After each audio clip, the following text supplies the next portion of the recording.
Hello.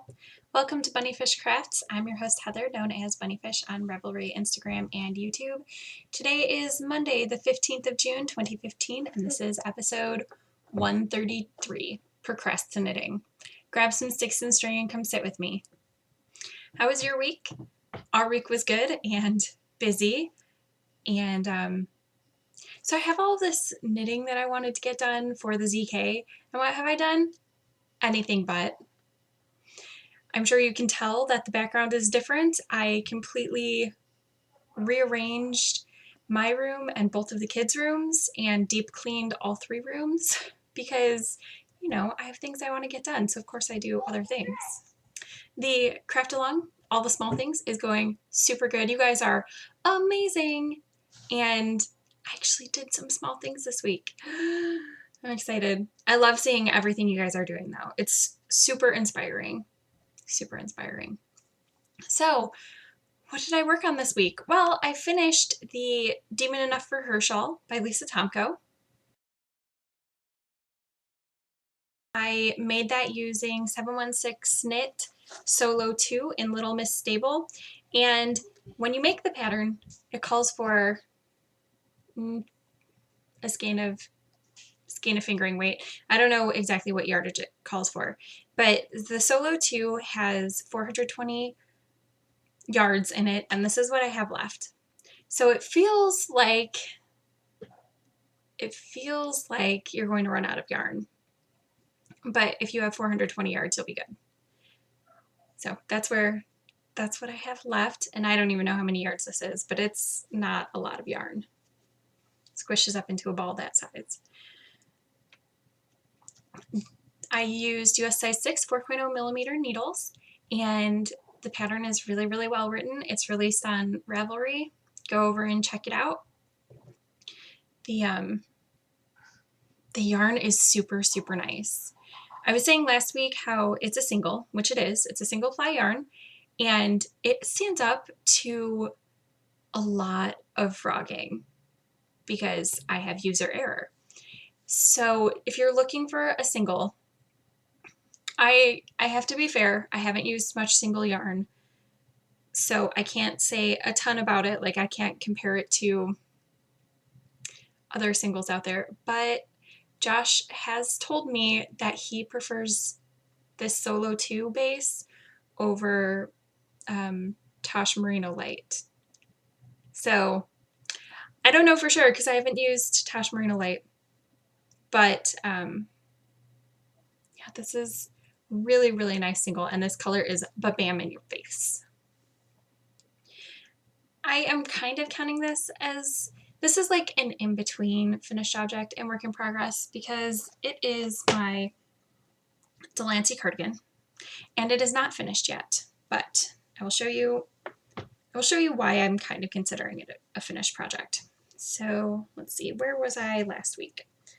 Which sleeve has the marker? I worked all of this for both sleeves. Sleeves are finished. The bottom band is finished, and now I am picking up for the button band and collar. So I have about a little over half of it picked up, but I decided not to pick up all of it so I could actually show you what this sweater looks like because I have a short cable and it would be all bunched up. So this is kind of what it looks like. Get the general idea. And I'm considering this kind of an in-between because I will not finish it before the ZK because this is all the yarn I have left. I'm pulling out my swatch to pick up the button band. I have a good bit of this gray left, enough to finish the parts of the sweater that are supposed to be gray, but not enough of this blue. Sounds kind of like a crisis. However, Josh is bringing, he actually has 3 more balls of this yarn that he meant to send to me, but he didn't. So he's bringing them to the ZK, so I will just finish the sweater at the ZK. So all I have left is picking up the button band and working however long it takes me to run out of this blue, and then it will be packed away for the ZK and I will finish it there. The pattern is Delancey Cardigan by Alexa Winslow. the yarn that I'm using, this beautiful blue color, is they're both yarns are Knit Picks Full Circle, and the blue is denim. This gray is query. And I'm working this on US size 9, 5.5 millimeters, which is not what the pattern calls for, but it's what I had to use to get gauge. I also worked on the ad hoc shawl, which has doubled in size. Yay! And I'm officially past clue 1. Yay! This is a design by Josh Ricks, and it's no longer a mystery. A bajillion people have finished their knit-along shawls. I'm just behind. I'm working it on a US size 4, which is 3.5 millimeter needles. The pattern calls for a size 5, but I have hair on my shawl and less yarn than was required for my 2 contrast colors. So I decided to go down a needle size, also because the shawl is massive and I don't really wear massive shawls. So I'm hoping the 4 will make it a little more the size that I like without compromising the design. And I've already made a mistake in here that I'm not pulling out. These panels are supposed to be, pretty sure, maybe I'm making this up, but I'm pretty sure these are supposed to be the same color sequences, and mine are not. It doesn't bother me. I'm not ripping it back. And sometimes I just can't remember which one is color B and which one is color C.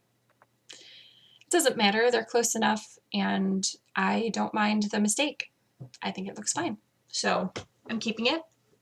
The yarns that I'm using are Premier Serenity Sock in this black color and this gray color that I overdyed with Easter egg dyes. I think you can see some color variation in there.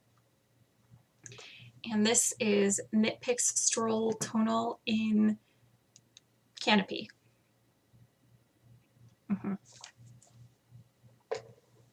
So I'm working away on it. I'm sure I can get this done in the next 9 days. There's only 9 days. I can do this, right? It's mostly garter, so it shouldn't be a big deal. Well, the next clue is garter. So it shouldn't be a big deal, right? I should be able to do this. Tell me that I'm able to do this and to get it done, because I really, really want it to be finished. The other project that I want to have finished by the ZK are these socks, which I didn't put in a marker for last week. I think I was on these stripes, the stripe and this stripe, because I showed all 4 colors. So I think I only did 2 stripes, well, 1.5 stripes this week. They're getting close though. The socks need to be a little bit past my middle finger before I put the heel in, and it's almost there. I just need to work on them. I put in all my knitting time to the other 2 projects, well, the other 3 projects, I guess. And onto the procrastinating. I started, but I'm not really counting this as an actual project right now. I started the child tube socks that I will be making for Mara, and I'm using Lion brand Sockies for the toes and cuffs. I'm holding it double because the other yarn that I'm using for the main body is Cascade. I don't know, it's kind of a sport-ish weight yarn. I used it to make those mitts, the duckies mitts. Whatever. They are, it's this yarn right here, and I just wanted to get them to the point where I had the main body color attached and wouldn't have to worry about increases or anything else. Basically where I wouldn't have to count, so that I can have this for my airport knitting. On my way there, these should be finished way before I'm on my way back, because it's sport weight yarn. I think there are 40 something stitches around for the socks, and Mara's feet and legs are short. So the I have this handy dandy measuring tool that I carry with me all the time. The older kids' socks go from my fingertip to, can you see a scar right here on my arm. I don't know if you can see it. No, because the lighting's weird. Maybe. No. So anyway, it goes to the top of the scar, and then I do the ribbing down because the scar is like that long. I cut myself with a box cutter once upon a time at work. I was pregnant and too tired to be working, and I cut myself pretty good. It didn't go get stitches, I just taped it up. So I have a pretty decent scar there, and it's the perfect measure for how long the kids' socks need to be. Because you know how I like to measure things against my body, so I don't have to worry when I can't find my tape measure. So Mara's socks don't necessarily need to be that long, but I think these will knit up super fast. And because the yarn is bigger, I'm using a US 2.75 millimeter needle instead of the size 1 that I would normally use for socks. And these again they're the child tube sock recipe that I'm using, and I will probably play around with ribbing again. We'll see. But that's just, it's started, but I'm not going to work on it this coming week. It's just going to sit in my bag and wait. I also started a spinning project because I want to take spinning. Last year I did a lot of spinning, but I spun using other people's spindles because I didn't take a spindle. So I want to take my own spindle and work on my own project. I am bringing, this is Painted Tiger Fibers, I think. It'll be in the show notes. And it is a 75 BFL 25 Tussa Silk blend. I'm not pulling it out of this water bottle because it was a little bit of a struggle to get it in there. But it is the yarn that I won from Leslie of the Knitting Game podcast. And it is a gradient. It goes from this yellowish color to a pinky color to a lighter purple than a darker purple.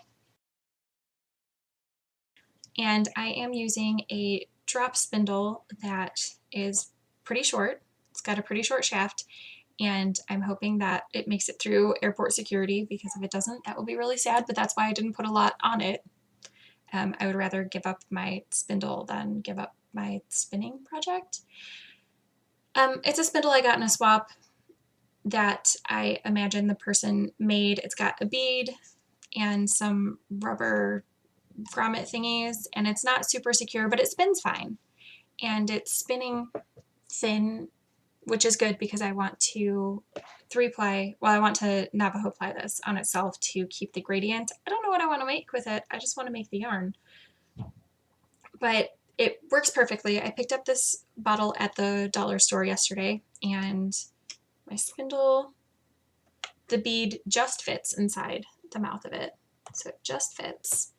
And then pack the rest of this around the top of the hook to keep the hook safe, and close it. It's a tight fit right now because this fiber isn't spun, but it will be less tight of a fit as I spin it. And this is only 3 ounces. If I had tried to bring 4 ounces, this water bottle would not have been big enough, but it's perfect for this, and it's perfect for traveling because this water bottle, I mean, it's not hard plastic. You can see it bends a little, but it doesn't bend a ton, and it should keep my spindle safe. I also started something that has nothing to do with anything, other than I procrasticleaned my room, and I've had a lot of old fabrics just sitting around. I'm a little bit of a hoarder. I'm sure you're all surprised. I'm sure none of you are hoarders of anything, right? So I donate my clothes when I don't like them anymore, or when the kids outgrow their stuff. I donate them or give them away. My neighborhood has a lot of yard sales, and my street in particular, there's like 2 every summer, but I just, I'm not good at selling things because I don't want to just stand around and wait for people to look through things and then haggle and all that. So I just donate my stuff. But when things are too broken or stains or something, so they're not wearable, I can't donate them. I keep them because I'm like, oh, I could make rag rugs. And I have before. I've made rag rugs before. I made this one for Gabriel, and it does not lay completely flat because it was my first time trying, I don't even remember what this method is called. It should be scrolling across the bottom right now. For the center, and that's the part that doesn't lay flat, but basically you take a needle and you hold a strand of the fabric against the part that you're working, and you have a needle with a different strand of the fabric, and you kind of do a blanket stitch all the way around and keep going and make your increases wherever. I did an oval, so I just did it on the outside, but it doesn't lay flat. This center panel shows you the colors that this whole rug used to be a blanket that my mom or one of her sisters owned when they were little. It is a Bambi blanket, and it's been much loved. So that's what the colors look like from the seam of the fabric that was on the inside. And this is the colors that the rest of the blanket was, because it had been loved for so long. 30 years or something like that. By when I cut it up, longer than that, had to have been more like 40 years. Anyway, the blanket got a huge hole, well, probably several holes in it, and the hems had been fraying for a long time because my mom gave it to me and my sisters, and we loved it to pieces. So it belonged to my mom, and then we got it when we were kids, and then I gave it to Gabriel when he was about a year old, and by the time he was 2.5, it was just a disaster. So I stripped it down and made this rag rug. And I ended up crocheting around the outside. And the outside lays flat because I know how to do increases and stuff with crochet, and it was way faster doing the crochet version versus the blanket stitch version. The downside with crochet is that it's a lot easier to pull out if you don't secure the outside, but I'm not really worried about it. So I'm making this rag rug. And the blue is an old comforter. Again, something that we had for a very long time and then gave to Gabriel when he was about 2. I haven't bought either of my kids their own like first comforter yet, but I think it's getting time to get Gabriel his own first comforter. He's getting old enough where he can take care of it. We've just been using hand-me-down comforters, like anything that I had when I was a teenager or something like that, because they still make blanket forts and drag their comforters outside to have picnics and stuff, so they don't get nice ones yet. Anyway, this blue one was a comforter that was at least a decade old when it died, and I took the top off and the bottom, and both were this blue color. This red fabric is old work shirts of Steve's. The company was bought out by a different company, so he no longer wears red, he wears blue, and the company was collecting all of their red shirts, but then just putting them in the dumpster, and I was like, but that's such nice fabric for a rag rug that I want to make eventually. So this fabric has been sitting around forever, and I cleaned my craft room and I was like, I should start that. So I did, and it's pretty small. I mean, it's kind of big, but it's pretty small, and it is going to be for our back porch because our back porch gets a lot of sun, and I don't like to wear shoes in the summer. I don't like to wear shoes ever, but especially during the summer. And the deck gets really hot. So this is to save our feet from getting too hot when we go out on the deck. It's also a family project because Gabriel is able to rip the comforter into strips. I just snip along one edge, and the shirt is a little more tricky, so I do the shirt, but he does the comforter, and he is so kind and takes the strips, and they are not attached together, but he takes the strip and winds them onto the ball. So this ball, and then I was using one length of the comforter and then one piece of the red, but I'm switching over to 2 lengths of the comforter to a piece of red because the red pieces are getting bigger because I started using the sleeves of the shirt and now I'm using the body of the shirt, and that's more fabric. But anyway, family project, he gets to help, and I'm crocheting this and using this massive crochet hook. I don't know what size this is. It doesn't say anywhere. That's what it looks like. And Gabriel he hasn't done a ton of stitches on here, but he did one whole side at one point, and he picks it up and does a stitch or two. So it's a good family project. Also, Gabriel started spinning. I cleaned off the really tiny spindle that Lorraine gave me last year around my birthday. Maybe it was for my birthday. I can't remember. But she gave it to me, and we spun pink fiber on it. And then I just started another fiber for him. I'm going to get it. Okay, so this is the bag that we're keeping it in. And I have several little samples of fiber. So Merino Marina is what this is called. It's beautiful greens. And then little samples from Josh. I think these are both dye to spin, but I don't know what colorway they are. But they're just fun. And I have an Into the World in the squeak colorway. I'll show you. It's yellow and grays. And this is Dye to Spin Ron and Hermione Forever. So it's this orange and purple. And that's the one that Gabriel wanted to start spinning. So he has only done a few yards, but we just started it yesterday. And so there's not much progress on it because he just started. But he started spinning, and that's super exciting for me. And I told you that I got the spindle, but I didn't know anything about it because the information was covered up, and it's not covered up now. So it's Desert Ironwood. It is 0.42 ounces, which is 12 grams, and it was made in 2014. Gabriel really, really, really loves spinning, but spinning is he wants to keep it in his bedroom, and he can't have this in his bedroom.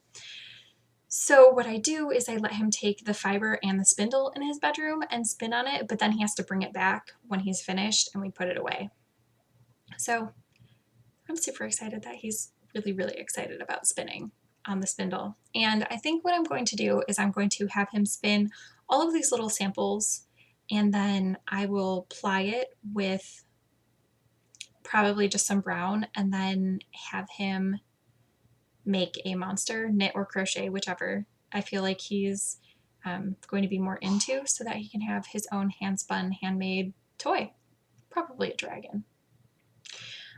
I was actually at one point going to purchase him a braid of fiber to spin on because he really, really likes spinning, but I didn't see anything that was like, Gabriel! And then I got home and I remembered that I had all those little pieces, which are the perfect length for him to handle, because I can spin straight from a braid and that's fine, but he can't yet. He's small. He's only 6. So that's a lot for him to hold, and it's a lot for him to manage. So these are already in manageable strips, and it's a lot of fun colors, so he won't get color fatigue. And while I like the samples, like, what am I really going to do with them? Make a monster skein. Well, he can make a monster skein. So that's why he has all those small samples. I also worked on Two Sisters Stringworks spinning, because I think I actually did at least a yard of spinning on all of my spinning projects this week, because I was procrastinating. So as I was cleaning my craft room and putting things away, hanging things up on my new hooks over here, over here. It's got spinning bags and stuff up there, and then right behind me you can see more spinning projects. There's my Turkish spindle right there, and right here is the fiber that I got from Jenna. But I also picked up and worked quite a bit on the Two Sisters Stringworks Icelandic fiber that I'm spinning for Josh. And what I did was from here to here, this layer right here on the spindle, which I'm spinning to hopefully be a 2-ply fingering weight. And I would take this to the ZK, except I don't have a container that would hold this spindle. So that's why I'm not taking this to the ZK. But I worked on this a lot because, you know, I really, really, really enjoy spinning. So here's my thing. I really enjoy spinning and I want to spin, but I feel like spinning doesn't show enough progress to keep the podcasts interesting. Like if I did a majority of my work on a spindle, you would still only see just a little bit of the spindle. Hi, Mar. I found a tea stick. Thank you. Whereas if I do a majority of my work on a knitting or crochet project that has more quantifiable results, what do you guys think about that? I made barn raising square number 27, and this one is in One Choice Can Destroy You. 716 Boss, the colorway One Choice Can Destroy You.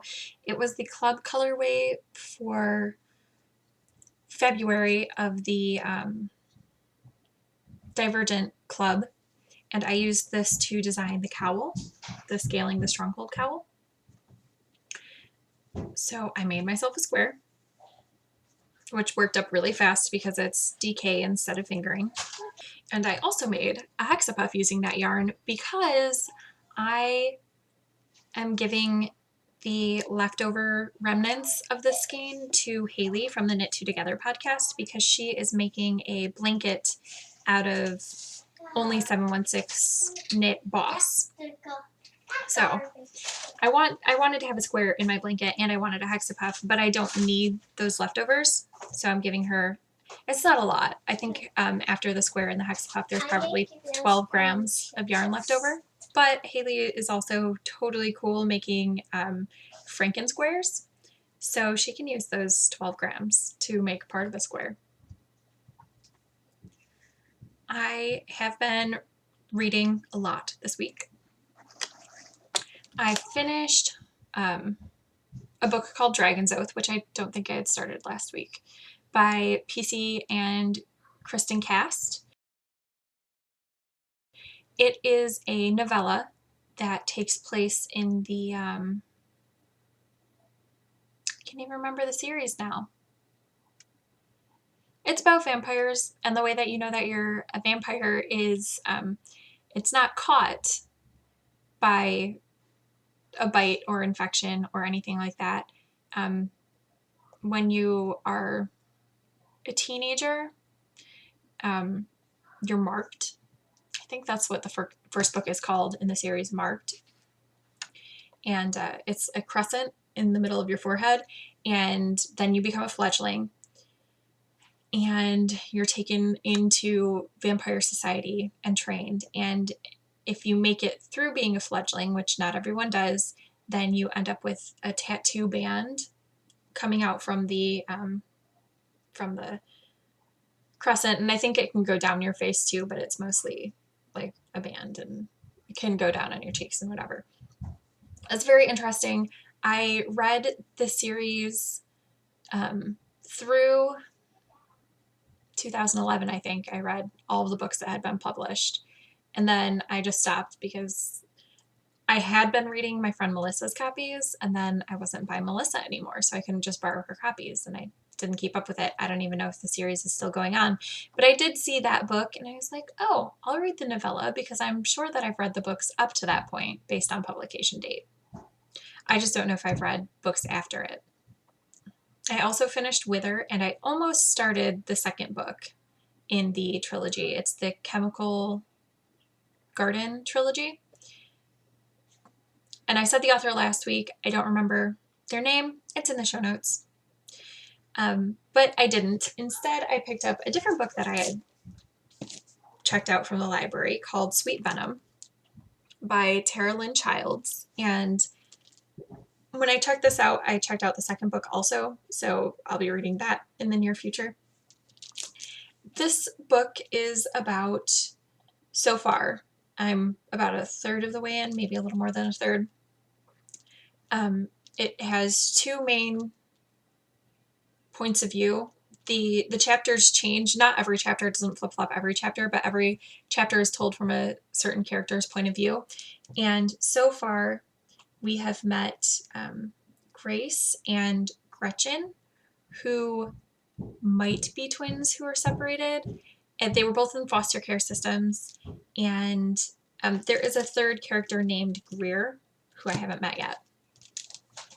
But I did briefly look at the front cover to see if it said this is the first one or this is the second, because again, this is a series that doesn't tell which one it is. The story is that Gretchen is a monster hunter. She is descended from Medusa, who is a guardian. The same Medusa with the eyes that turn people to stone, blah, blah, blah. Anyway, she's descended, and her eyes have a hypnotic power that works just for a moment or a couple moments, very short time span. She hunts monsters. She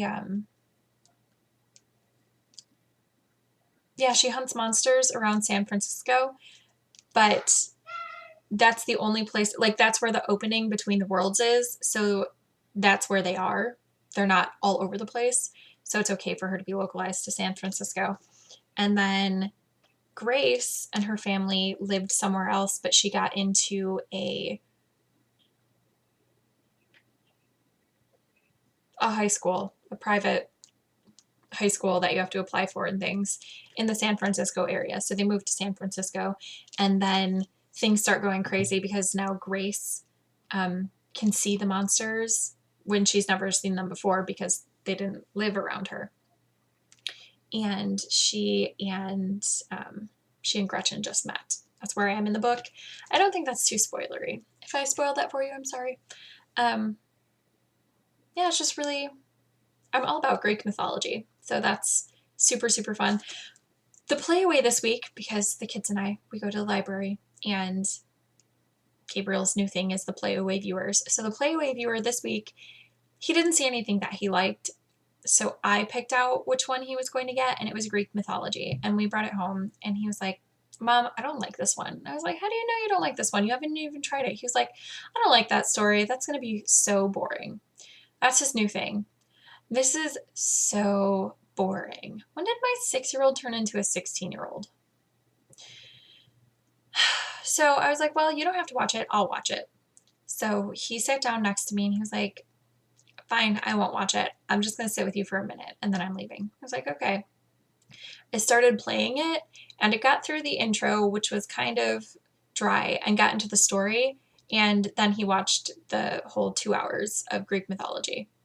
I got up and did other things because I already knew the stories, but he was like, Mom, this is my favorite. And I was like, I thought you would like it.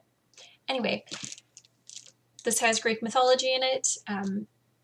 So far, we have met a Minotaur, and now my mind is blanking on what the other two are. Met 3 monsters so far. My mind is blanking. Why is my mind blanking? It's very interesting. I am enjoying it a lot. Again, it's young adult, so not for everybody. I'm still listening to Dracula and Dragonfly and Amber in audiobook form, and they're going okay. They're going okay. I made a lot more progress on Dragonfly and Amber than Dracula, because Dracula is mostly for around the house, and I just didn't, the kids and I were cleaning together, so we were talking a lot, so I wasn't listening to Dracula. But it'll get there, and worst case scenario, I can take it with me to the ZK because it's so tiny and portable. And that's all I have for you this week. We did do more letterboxing, and that was really, really fun. So we went letterboxing, and the front page is all filled out. And we went back to the first place where we had found the first stamp, which was the Bobcats thing. And when we were there, we found a hitchhiker, which is exciting. It's a stamp that travels. So we went to the second place that we had gotten a stamp, which is called Lincoln's Topper. And it's got this top hat, and we dropped off the stamp in that place. And then we went and found, this is Mara's favorite stamp right here. Looks like Princess Aurora. How cool is that? And it was a hand-carved stamp. Very, very cool. This one was also really fun because it took us, the clues were very clear, but the stamp was hidden in a tree that had a hole in the bottom. And there were a lot of trees, and a lot of them had what I would consider holes in the bottom. There was actually one that had an entire like pathway through the root system. So we looked in there, we looked in a whole bunch of other ones, and we finally found this one. So it was very exciting. My kids definitely enjoy, Gabriel calls it treasure hunting. So that was fun. And then there was another series that was written specifically for kids. So here's a creeper from Minecraft and the pig from, what's that called? Angry Birds.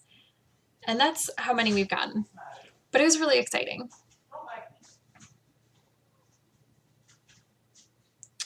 I hope you made something fantastic with your sticks and string, and I will see you next week because I feel like my house is about to get really, really loud. Because Steve just got home just for lunch, but he's here. So see you next week. Bye.